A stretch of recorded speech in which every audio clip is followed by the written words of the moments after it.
তরুণ প্রজন্ম যদি উন্নয়ন হয়, আমাদের সমাজের উন্নয়ন হবে।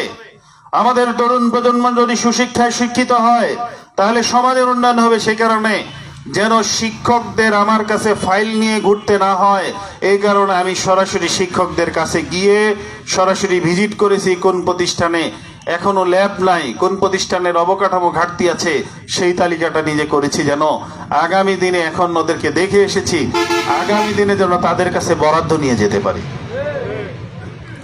সেম রাস্তাঘাটের আমরা তালিকা করেছি।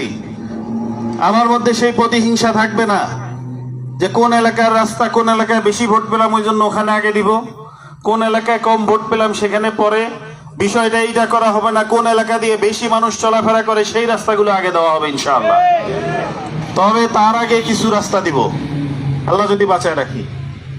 যে এলাকায় গত 15 বছর পাওয়ার অধিকার থাকার পরেও তাদের বরাদ্দ আসার পরও অন্য জায়গায় কেটে নেওয়া হয়েছে, সেই তালিকাও আমি নিয়েছি।